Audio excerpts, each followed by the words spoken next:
Wes Goldberg, cold open question of the day. Keldon Johnson has given up his number 3, so Chris Paul can remain CP3, continue to wear 3. I don't have a question about that. My question is, if you were in the situation where someone's coming into your team, or if this was like our work-life situation, you don't work in an office now, but like I do, and someone wanted your desk, wanted a monitor from you, someone wants something from you in a work setting, what are you asking for to make that trade? And particularly if you're Keldon Johnson, like what are you asking Chris Paul for to give up his number, to give up your number so he can continue to wear 3? Money. Give me the money, man. Chris Paul, you've been in the league for 20 years, whatever you've been in the league for.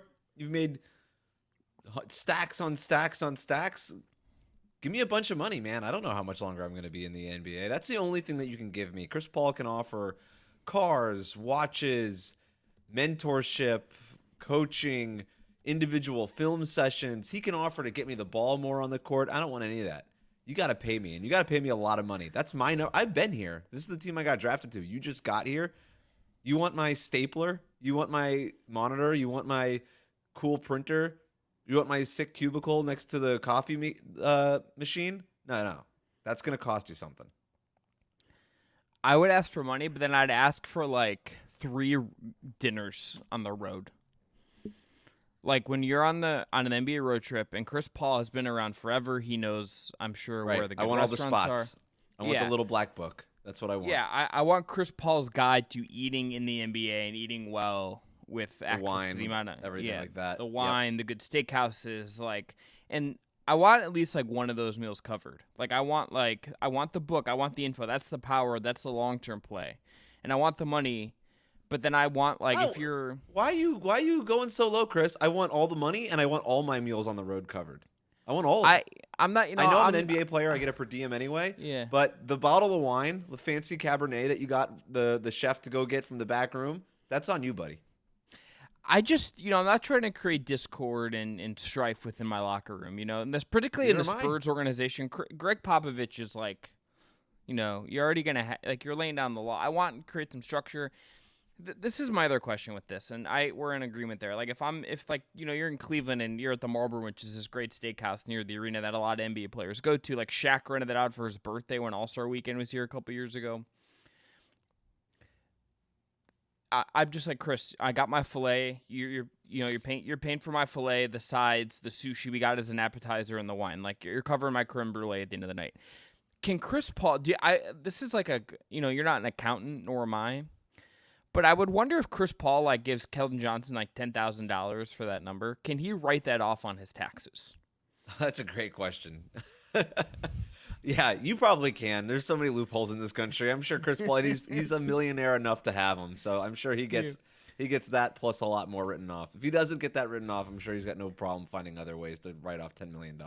Man, that's like a business expense, his brand is associated with the number 3. It's like he kind of can't, if he's wearing 27 this year, it's like that's not CP27. Like that doesn't work. It works, right? If you're Chris Paul, I think the whole thing is how much money is too much money for number 3, right? Like how much could Keldon Johnson, if it was just a raw cash deal, if it was put the cash in a suitcase, slide it over to my locker, how much money would be too much money for Chris Paul? If Keldon Johnson said $1 million, Chris Paul would say yes, I would imagine. Yeah. I'll venture a guess. If he says $10 million, what does Chris Paul say? And at what point do you get Craig Popovich involved? Do you negotiate this before you sign? That's these are all my questions. No, I think it's clearly after. I think you do. I don't think I would decide where I want to play based on just the number. It's it's not that crazy. I do kind of think everyone did assume that Chris Paul would just wear number 3 because if you remember, there was I can't remember his first name, but there was another guy with the last name Paul who played for the Spurs a couple years ago who wore number 3, and it was a overused joke on Twitter to steal a thing from the Press Box pod that it's like, oh, people who had this jersey, like the one dude in San Antonio who had this jersey doesn't have to buy a new jersey, Right. I think there is a fair bit of peer pressure on Keldon Johnson, to your point, too. At what point does Greg Popovich just come down and just be like, just give Chris the number, all right? I'll take care of you. It's something like there is the NBA players, it's a club, all these things. Like they do tend to revere their elders and the vets and all these things. It's like at some point Chris Paul could just throw his weight around and make something happen. But I am just bitter enough that if I were Keldon Johnson, I would hold out and I wouldn't care about the locker room chemistry or discord. I'd be like, this is on you, dude. I've been here. You're the one that came in here like a wrecking ball wanting some jersey number. The discord's on you if you don't get it. That's entirely valid. That's entirely valid. But the goal for Keldon Johnson, I think we agree on this. Have you seen Breaking Bad, Wes? Yes. Okay, I can't remember the name of the two characters. This is on me, but I know Bill Burr plays one of them, and there's the very large black gentleman, and they're just laying on the money. That's Keldon Johnson's like vision. The vision board in his mind is just how can I lay on the biggest stack of money possible. That's it. Yeah.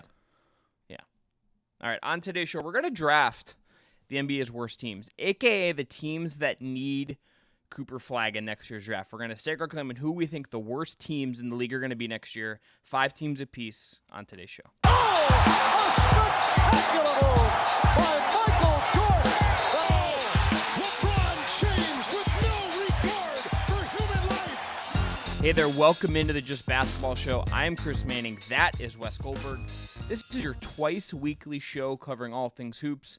You can follow, rate, review on your podcast app platform of choice. You can subscribe on the Just Basketball Fans YouTube channel, and you can check us on a TikTok, Instagram, and X. Support for today's show comes from BetMGM. If you haven't signed up for BetMGM yet, use bonus code JustBasketball, and you'll get up to a $1,500 first bet offer on your first wager with BetMGM. Here is how it works. Step 1, you download the BetMGM Sportsbook app on iOS or Android and sign up using code JustBasketball. Step 2, deposit at least $10 and place your first wager on any game. Step 3, you will receive up to $1,500 back in bonus bets. If the bet loses, just make sure to use bonus code JustBasketball when you sign up. Gambling problem? Call 1-800-GAMBLER. Must be 21 or older to wager. Terms and conditions apply. All right. Draft show today, picking the worst teams in the NBA. Wes, we're going to do a little coin flip here to decide who gets to pick the order. I'm going to give you heads or tails. Tails never fails.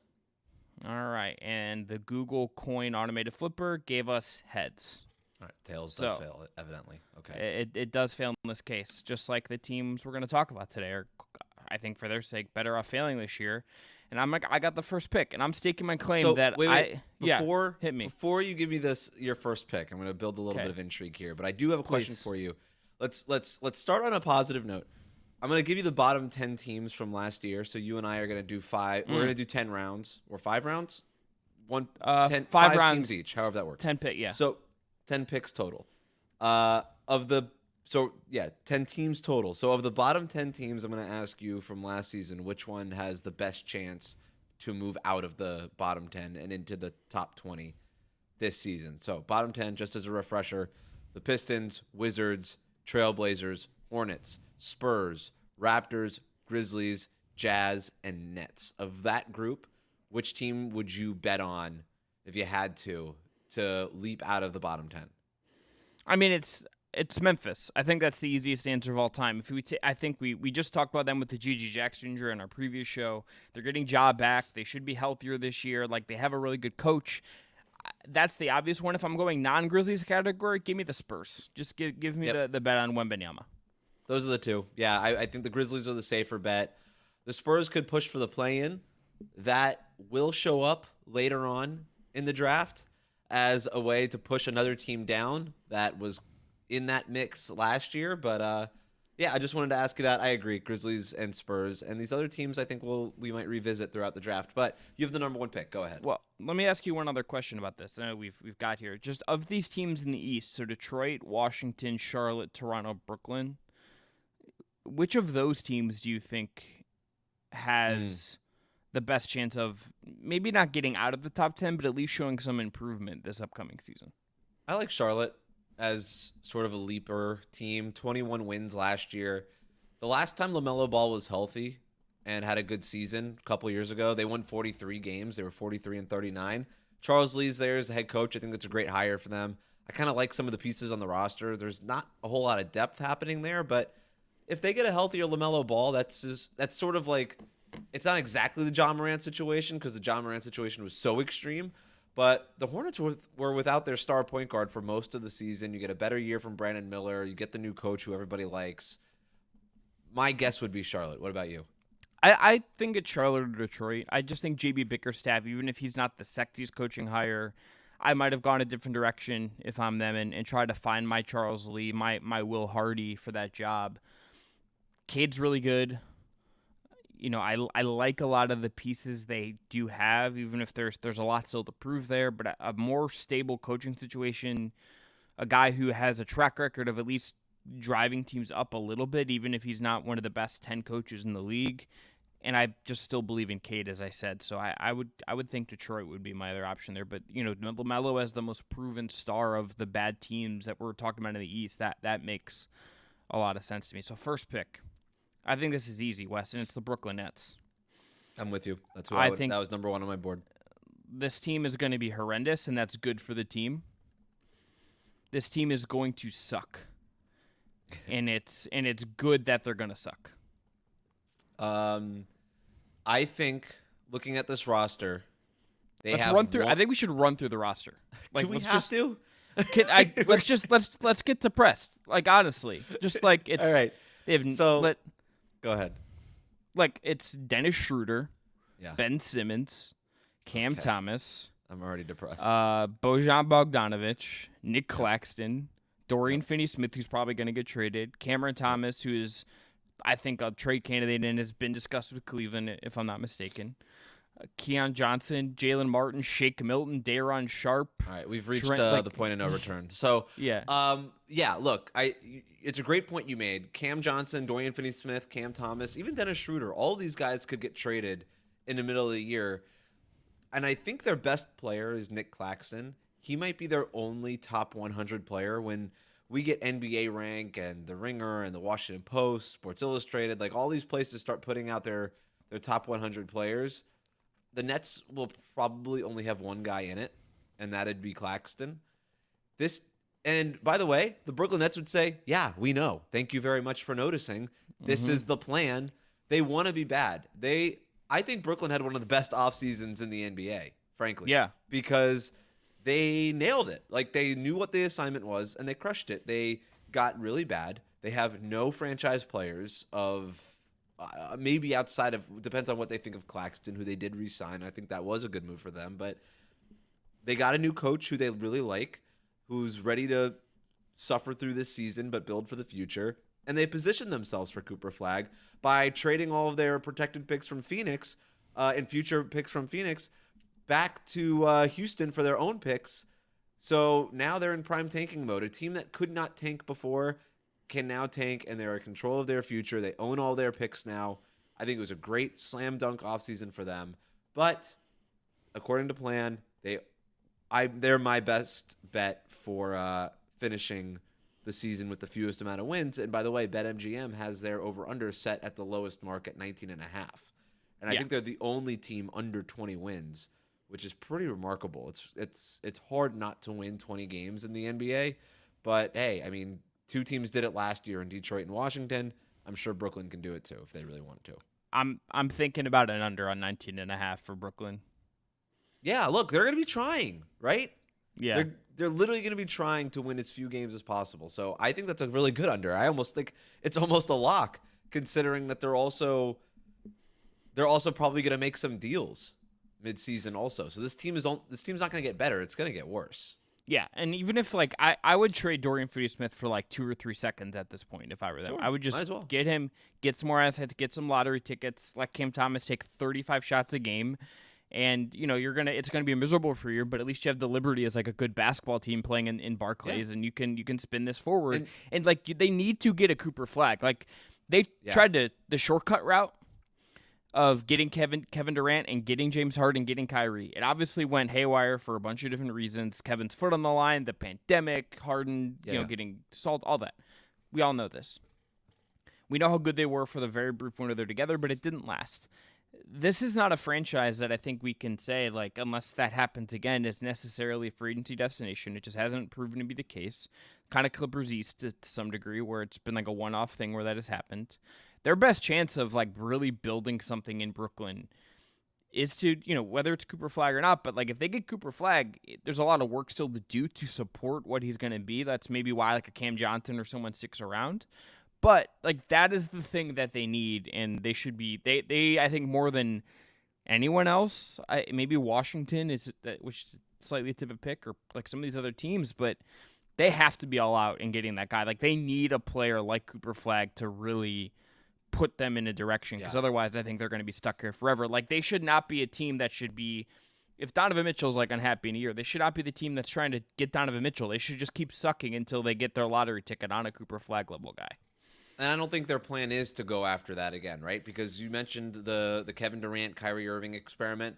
It also didn't work out when they did it with Kevin Garnett and Paul Pierce. This is a team that has routinely tried to go get established stars, and it just and the rug was snapped out from under them. And I don't think that's the plan. And by the way, it doesn't need to be Cooper Flagg, right? Like this draft is supposed to be loaded. There's going to be 3 franchise guys, or apparently there's supposed to be 3 franchise type guys in this draft. So even if they don't end up getting Cooper Flagg, which is the obvious prize, if they end up with a bottom 3 pick or a top 3 pick, whatever, in this draft, then they'll be in good position to not only get that player, but also build with some more players. The other thing about this Brooklyn Nets team is you look at the young players they have. Like you're not thinking any of these young guys are going to blossom to the point where they actually start winning new games. The same could be said for even Cameron Johnson, Cam Thomas, and Dorian Finney-Smith. Those are fine players, right? Those are good rotation caliber NBA players.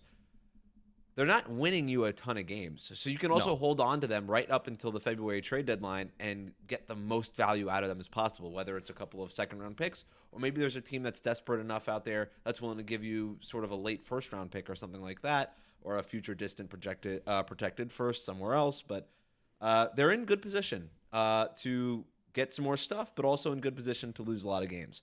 I'm going to go with my first pick here. I'm not going to overthink this. I'm going with the Washington Wizards. Oh, yeah, they're going to be ass. Yes, they are. And another team that started their rebuild maybe a year earlier than Brooklyn, maybe a year too early. I don't know. No, not a year too early. Several years too late. Yes. By trading Bradley Beal to Phoenix, they traded for Jordan Poole in that deal, Chris Paul, whatever. I don't need to rehash it. This team is not good. It is aggressively not good. And it was last year aggressively unserious.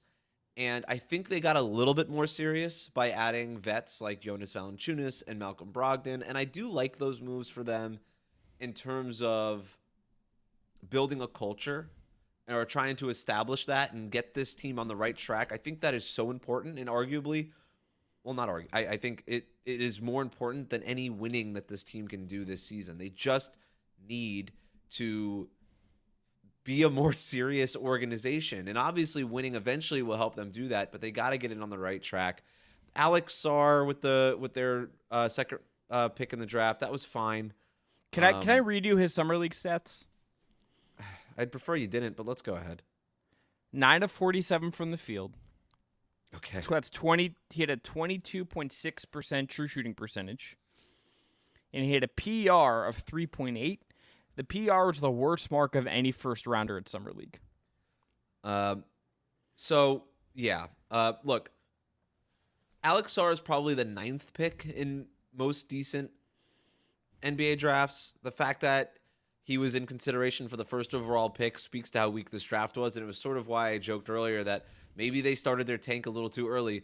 Alex Sarr is not going to be the foundational piece of this team. I'm not even just saying that off of Summer League. I didn't see anything with him in his overseas career that led me to believe that this guy is the future face of a franchise. I think he could be a good defender, solid enough offensive player that he could be a helpful player to a good team one day. But he's very far from that point. And I think this team is also potentially another seller candidate like the Brooklyn Nets at the trade deadline. Kyle Kuzma is just sitting there for a good team to scoop up. Jordan Poole is going to continue to lose games for this team as long as he has the ball in his hands. I like some of the pieces. I like Corey Kispert, also maybe a sell candidate. I like Bub Carrington as a draft pick quite a bit, but he's not going to move the needle that much for this team. I don't know. This team feels like it is starting to acquire a direction. It's starting to kind of set on a direction on the compass, but it's very far from getting anywhere. And you know what? I said a lot of words. I think you said it best at the start, Chris. This team stinks. I believe my exact words they're going to be ass, but Okay. that's you said it more sophisticated. No, I think they're both accurate descriptions of this team. And I feel bad for Washington Wizards fans because this team has been impossible to watch for a very long time, and I don't see that getting very much better. Over-under is at 22.5, plus 105 for the over, minus 125 for the under, as of right now, from our friends at BetMGM. The latest Rookie of the Year odds from BetMGM that I can find, Wes, and perhaps I'm getting these wrong, but here I'm just going to read you Rookie of the Year, and this tells you where Sarr, he opened up as a favorite, number one pick, and this shifted.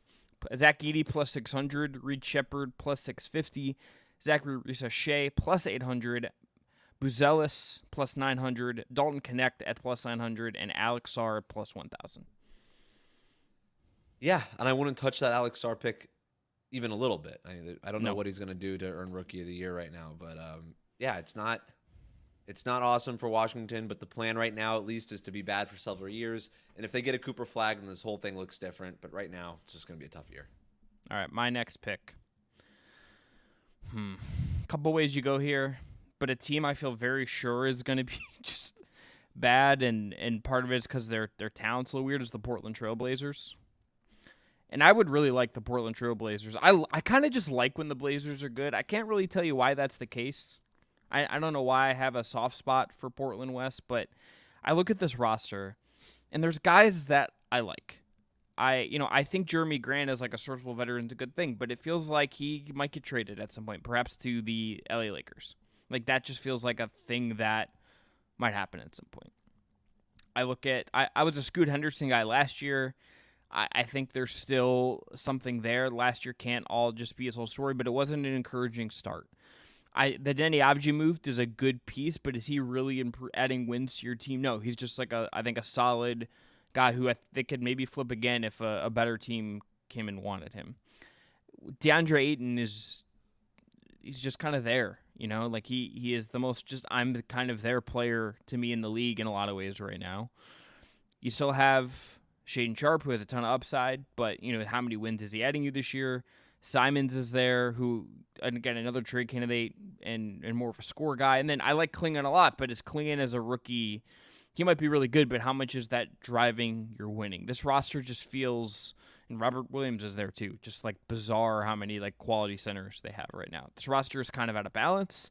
It's not particularly good. The young guards really have, I think, still a lot to prove, particularly Scoot. And I also just don't think Chauncey Billups is that good of a coach. I've never been a particularly big Billups guy as a coach. I think this feels like a job that come next year feels like if I could bet on one of the jobs to be open, I think Billups would seem to be a logical guy to be looking for employment next spring. And I think this team just is still kind of stuck. And I think this team, with where they're at, I think it's going to be one of. I feel like we nailed the bottom three with these picks. Is where I'm at right now. I also had Portland third on my board. There's things that we like about this roster for sure. Like I'm a Scoot guy. I like Denny Avdija quite a bit.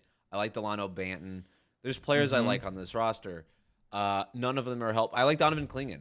None of these guys are helping this team win a ton of games right now. They won, 21 games last year. What are they going to win? 10 more games? I don't think so. Even if they do, they're a pretty good bet. That still kind of lands them in the bottom 10, even if they win 10 more games than they did last year. You already Chauncey Billups not being a great coach. He was never supposed to coach this team. He was supposed to coach a Damian Lillard team, more of a veteran team, a team that was trying to take that next step, and he kind of got stuck with this group. There's already been some rumors swirling around Portland that he could leave, and it wouldn't shock me if that eventually did happen. This is also another team that could be sellers by the trade deadline. Anthony Simons, Jeremy Grant, DeAndre Ayton, if they could ever trade him. These are all guys who could get moved between now and February, and so there's a chance that this team could tank for the last couple months of the season and really make sure they end up in the bottom 10 here. There again, players that I like here. I don't know what kind of leap Scoot is going to have to make to drag this team out of the bottom 10. It would be a leap unlike we've ever seen, probably, from a first to a second year player. So Portland's a great bet to finish in the bottom 10 here. Scoot is kind of the object of my fascination here too, because he feels just more important in the future than like a Simons does, just because I could see Simons being dealt. But then you just look at his numbers from last year. It's like a true shooting percentage in the bottom 8% of all guards last year. Really, there's no like advanced metric he rates out in. There's no like film. There's like brief moments on film, but it is not right. That's the thing. Like sustained. even the eye test was not good for him for the first few months of the year. It got better towards the end of the season. It felt like something was clicking. I just really hope whatever they do, they don't even care about the W's this year, right? Like the whole thing right now has to be making sure that Scoot Henderson is not a bust, and it's really early to start using the B word.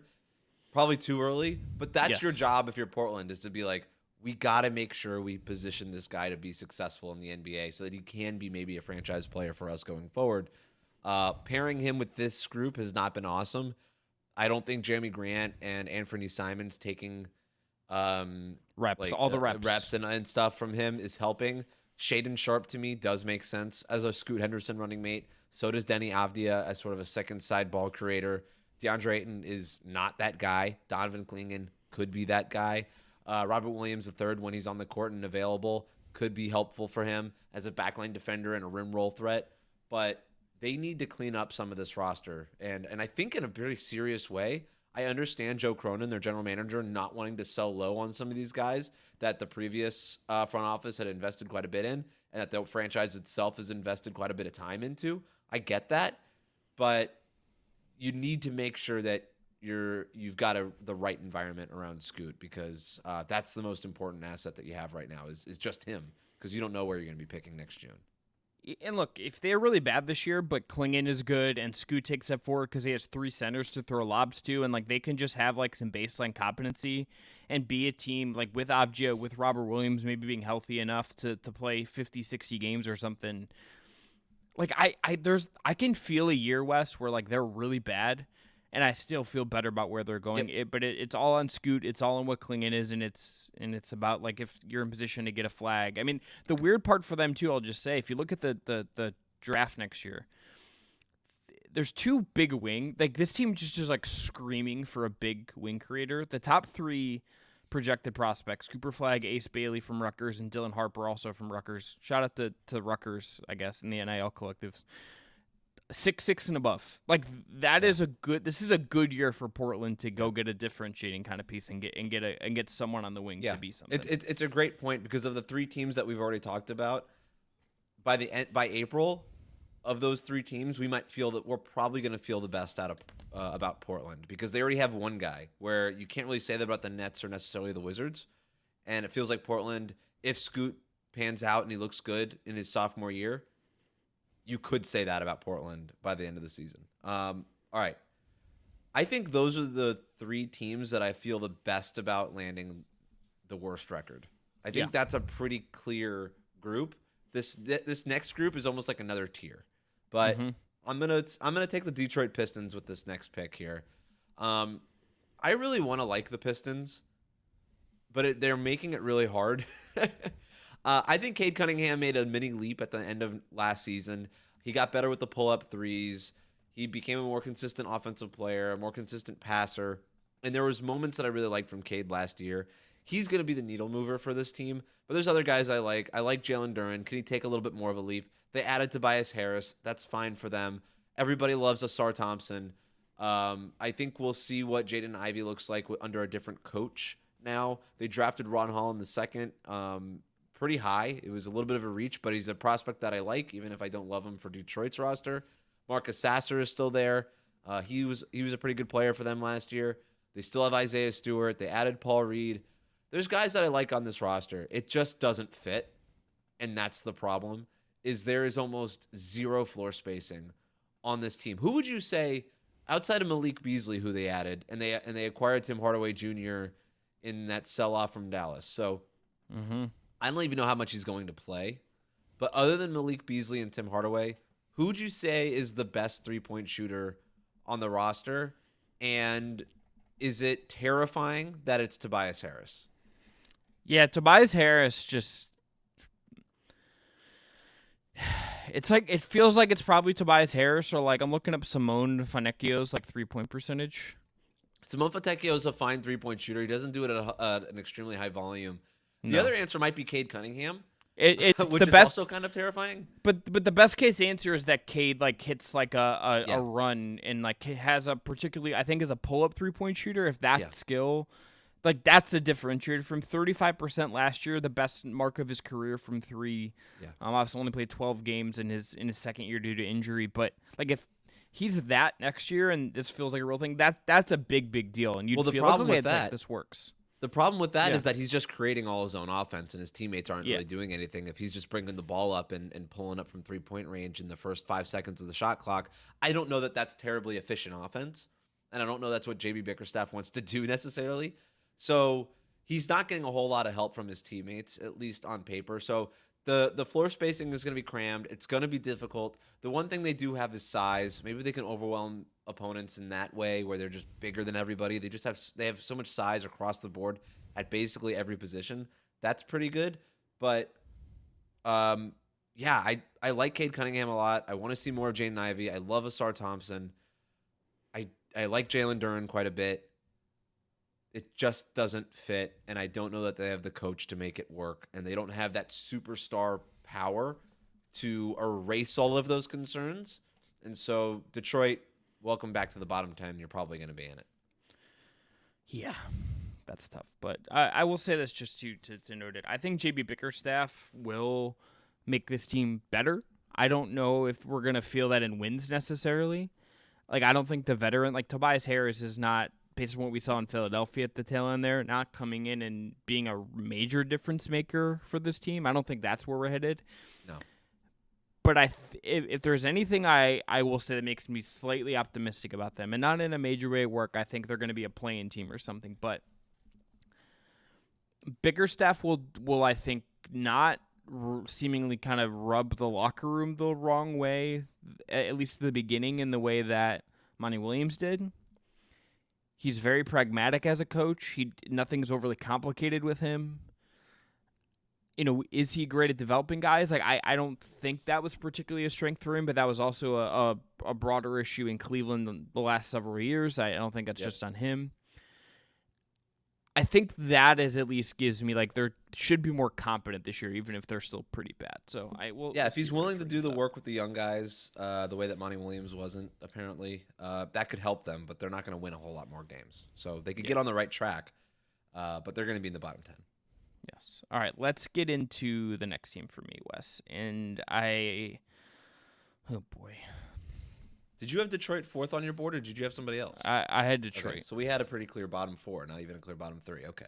So this is where it's going to get interesting. I'm going to swerve a little bit here, just for the sake of making content. And I'm going to take the Atlanta Hawks. Wow, that's low. That's really low. Okay, let's go. Why? I just don't like... I love Quinn Snyder. Okay. I think he is one of the best coaches in the league. I would take him tomorrow if I was running a really good team. I don't think Reece Shea is going to be particularly good as a rookie. Mm-hmm.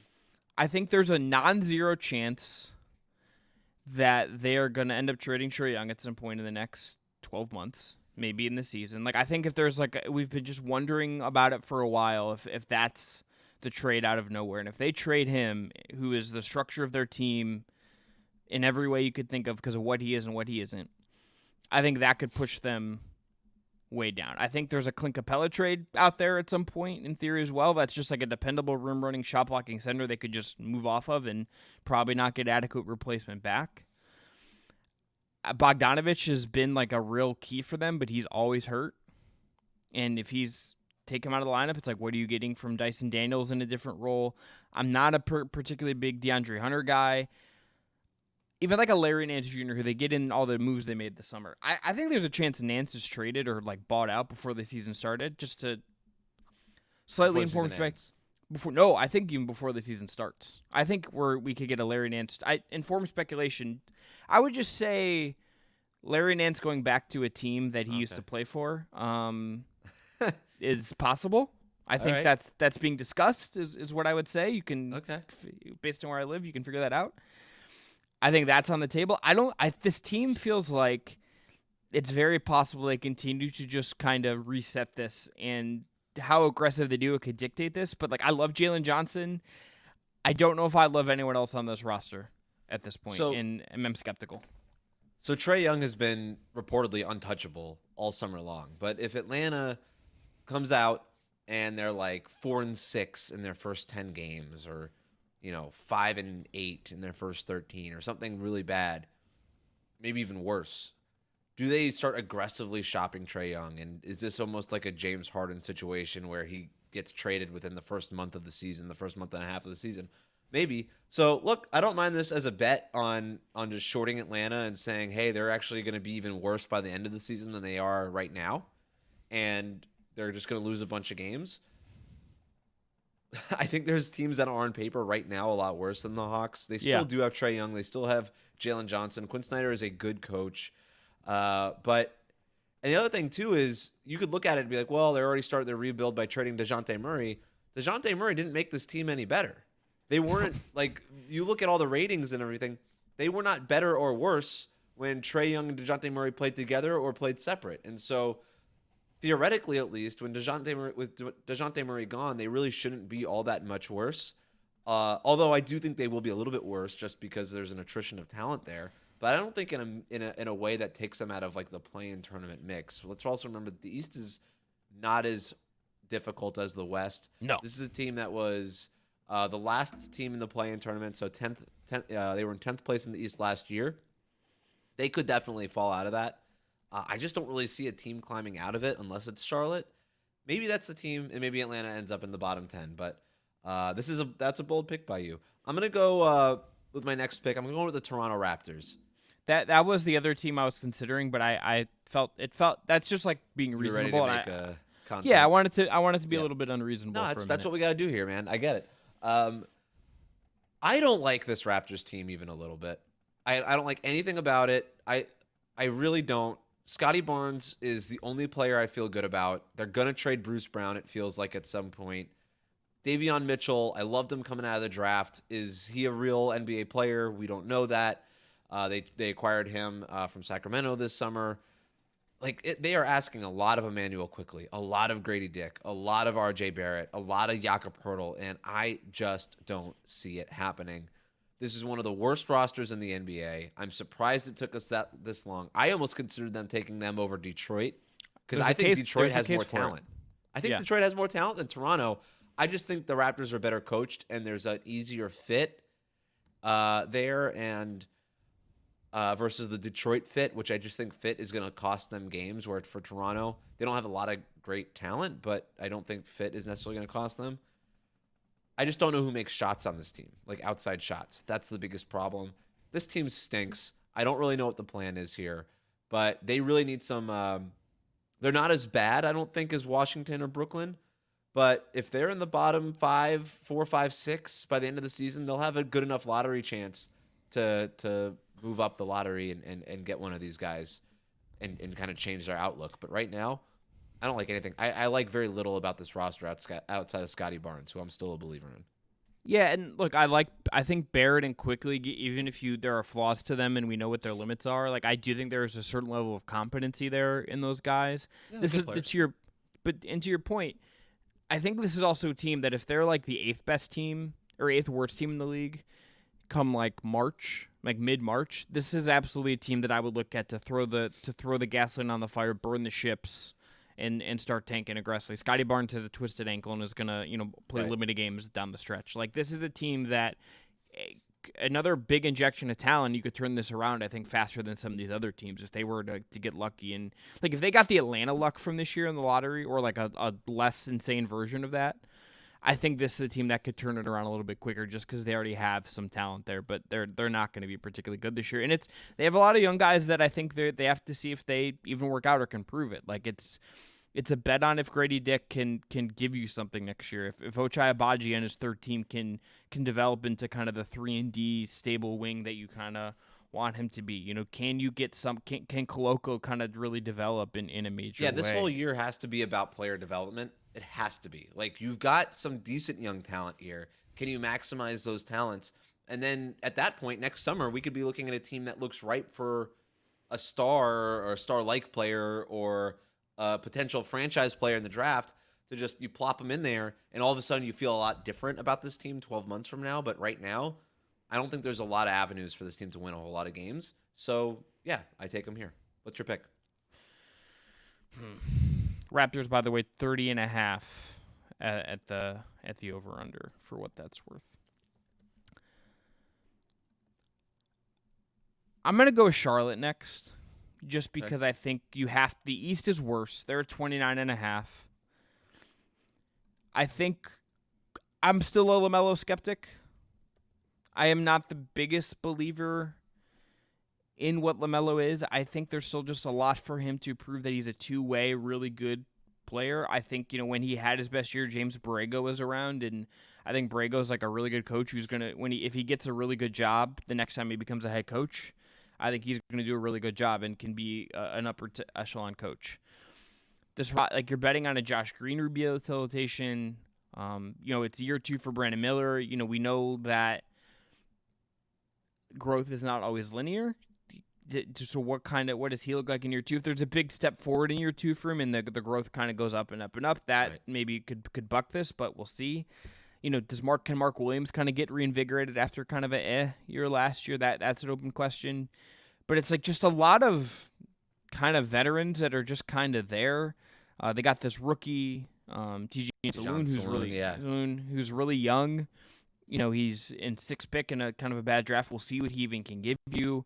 I think it's just like, I'm not a big LaMelo guy. It's a first-time head coach, even if I like the hire for them a lot. I don't think the infrastructure is there in terms of the veterans. Like, they're all just kind of fine. I think this team has if LaMelo gets hurt again, it's like the rails are going off. Like, he is the guidepost. They need him to be a creator to kind of juice the offense in a way at his best. And if he's out again, like, we're done here.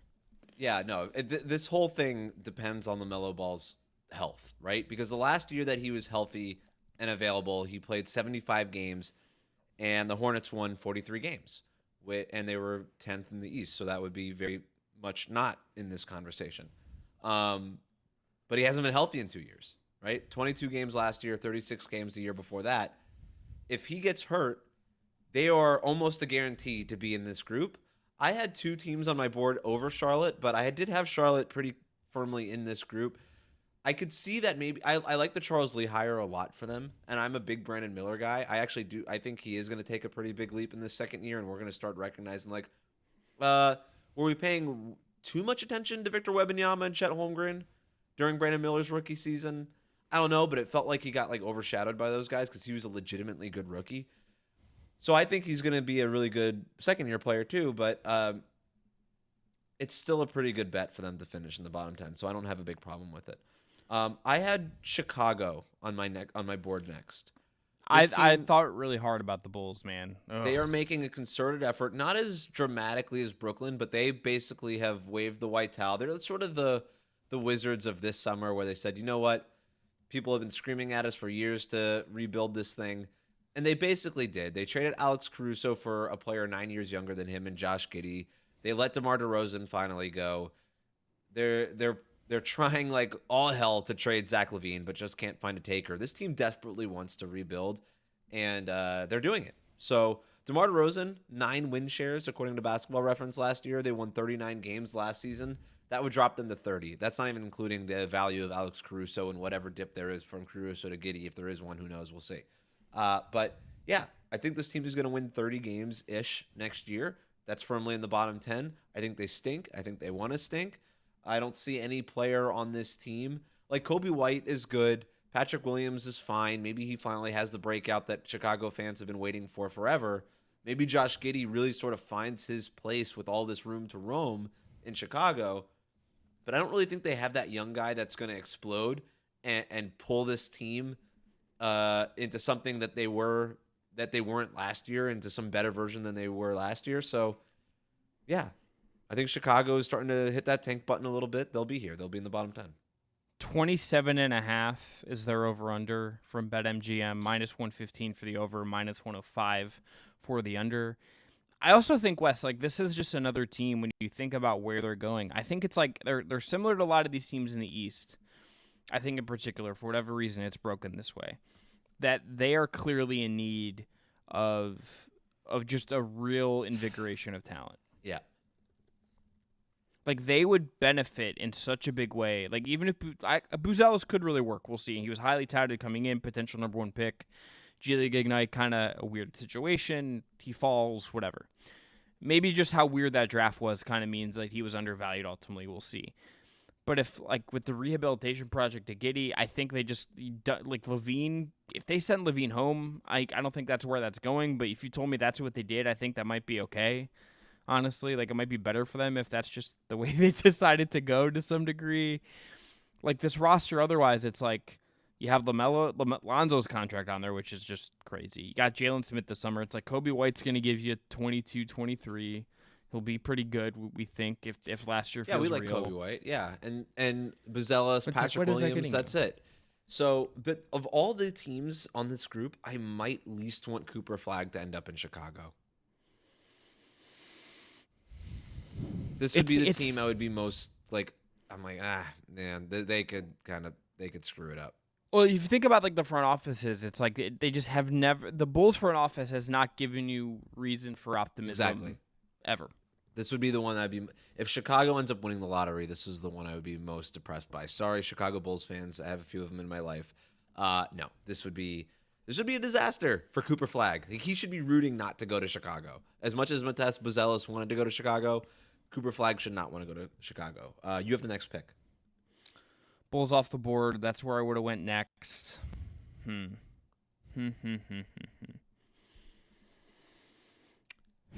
I don't want. I think this is pretty easy. I feel like there's like one clear team left. It's you. I mean, Utah is I think where I have to go. You don't have to go hot takey. Just let we can go chalk. It's the Jazz. The Jazz want to be bad. Yep. The Jazz, I don't think really want to take a step forward. Utah's roster, like I love Markkanen. I like Keontae George.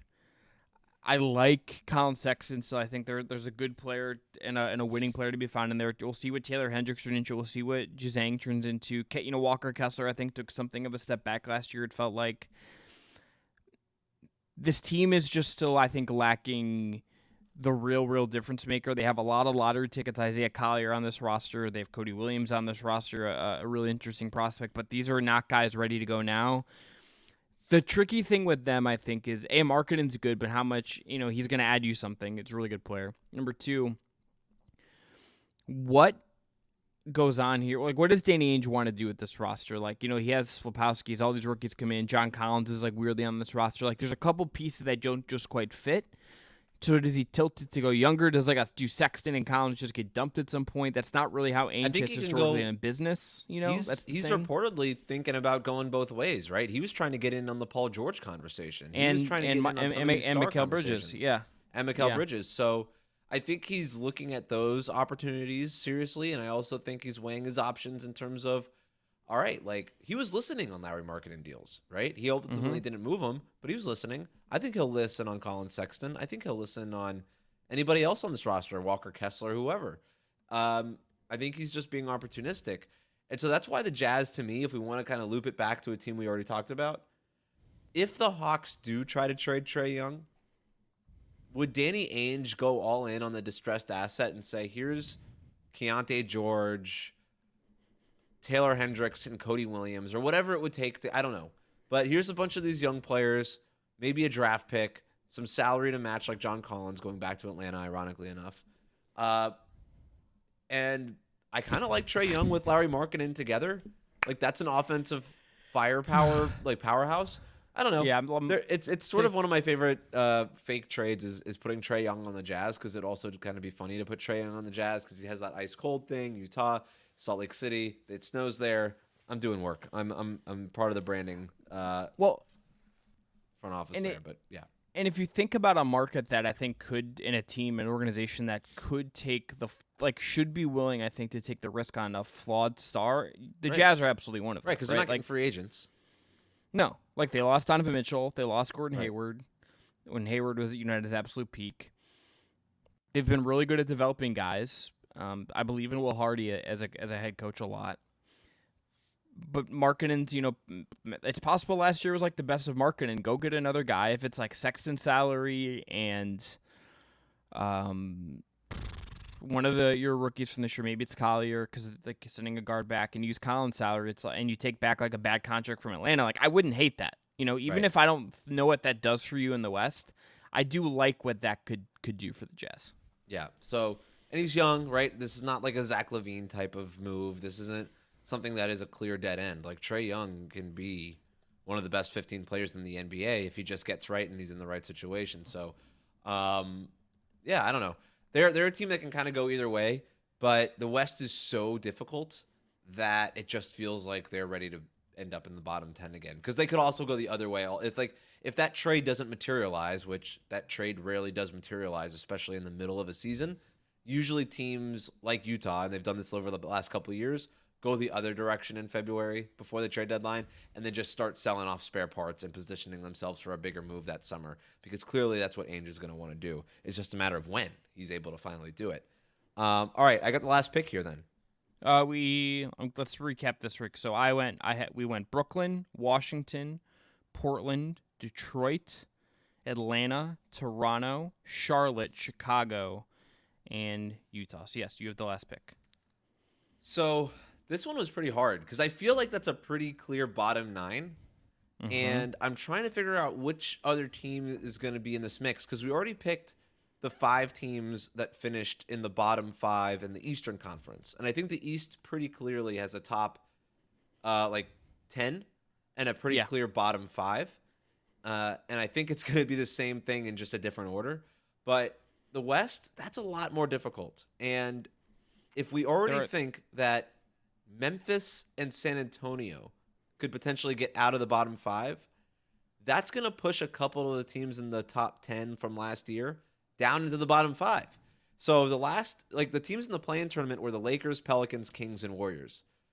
I think the Kings are good. I don't think that team is going to fall. I think the Lakers are good enough. I don't think they're going to fall. The Pelicans, when they get right, like there was times last year where they were number 1 in the West. Are they really going to fall out? They just added DeJounte Murray, who I like for them. Could they still maybe move Brandon Ingram somewhere else? I don't know. If Zion just completely has a missed season, but he looks healthier, all the reporting out of New Orleans is that he's even better than he was last year. So if he's healthy, he's ready to go. They're not going to be in the bottom 10, or in the bottom 5 rather. Is it Golden State? Is Golden State the team? Like, I love Steph Curry. What an Olympic run, but he doesn't have much help. Every defense is going to throw the kitchen sink at them. At him, and I don't know that the Warriors have an option. Like, what are they going to do? Pass it to Jonathan Kuminga and let him isolate? Like, that's not winning offense unless Kuminga takes some huge leap, or if Pods ends up being the all-star that they all think he's going to be. So I'm a little bit worried about the Warriors. As much as I wanted to pick them and be kind of flashy and hot takey and do that whole thing, I just couldn't get there, Chris. I really couldn't, and I'm sorry. I wanted to give you the hot take to end the show with. That's fine. I'm going with the Houston Rockets. They're my final pick here. Yeah. Yeah. I like the Rockets, and I want to love the Rockets. They were 41-41 last year. They made a huge run at the end of last season to push for that play-in tournament. We do not know if that run is going to happen again. I don't know how real that run was, right? It was cool. It was fun, but this is a team that wanted to make a big move to get more into the play-in mix, and they didn't make that big move this summer. I like Jalen Green. Well, not really. I think he's fine. I like Alperen Şengün. I like a lot of players on this roster. But they're still really, really young, and it feels like we're a year early. And there's going to be a lot of people kind of trying to swerve and make Houston their surprise pick to make the play-in tournament. And that's cool, and they definitely might do that. But it feels a year early to me with Houston. We do this all the time. We almost have this team every year where we're like, we love all these young players. Look out for them to make a push for the play-in tournament. I think we might be there with San Antonio, honestly. But I like the Spurs' chances a little bit more just because they have Wembanyama, more than the Rockets, who don't really have that guy yet. They don't really have that premier talent yet. I think Şengün can get there. I think Whitmore could be a great player for them. I think Thompson could be a great player for them. They're just a little too young for me to get there right now, or there might be another move away before they can get there right now. So I'm going to Houston with my last pick. Here's the teams I would have had in the running here. I had a wide net. I think San Antonio has to be on that list, even if Wembanyama's incredible. It's like you added an older Chris Paul who's probably going to miss a bunch of time, and you added Harrison Barnes. Okay, that's fine. That's like good infrastructure. You're really betting on Wembanyama and like Stephon Castle being good right away, and some of the younger guys being good like that. Going from 22 wins to like to above 40 is just a big leap. Like that's just a large leap in how competitive the league is, particularly if you're a team in the West. I think that there's the case for them. You made the case for Houston. You made the case for Golden State. The other two teams I had are both the LA teams. There's like a Lakers doomsday where it's like LeBron just like gets injured again and AD gets injured again and they don't have injury luck and you implode. That's not a sexy thing to talk about, so it's not like a reasonable pick, but like there's just like that built into what they are.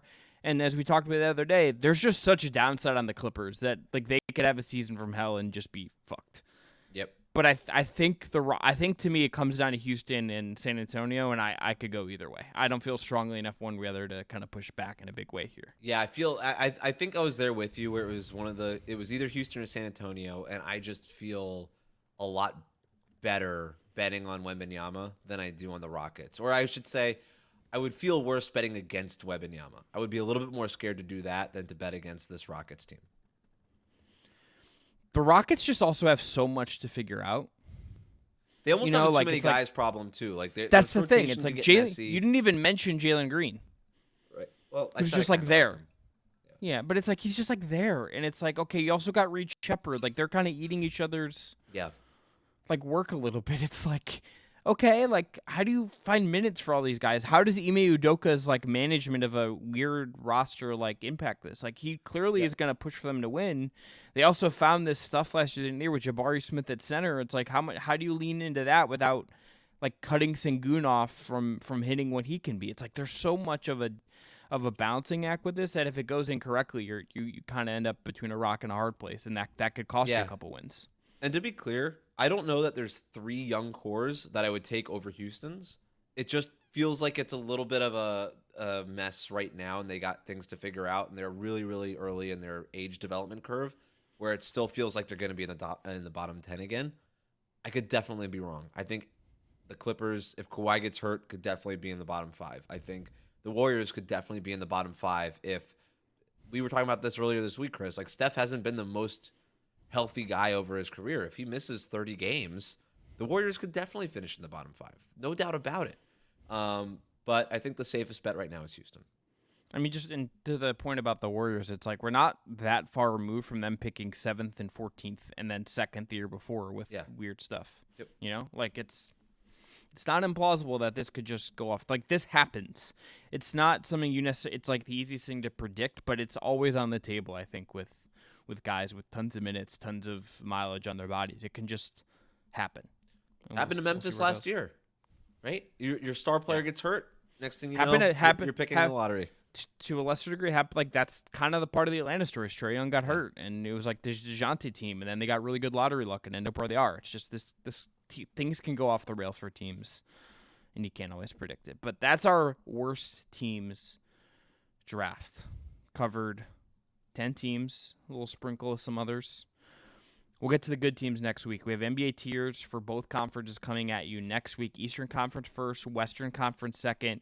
West, I think, will be a little more fun for us to negotiate the order because there's just more good teams in the Western Conference. That's going to be a really good time. Until next time, I'm Chris. That's Wes. Thanks again to Zan Huda for doing our TikToks, to Dylan Heiser for his work on production. Thanks again to the guys at Just Baseball for bringing us in here in the Just Sports family. We'll talk to you next time. Use our promo code JustBasketball for that great first bet offer, BetMGM. Use our link below to buy yourself something in homage with some money coming back to the show. We'll talk to you next week. Have a good weekend.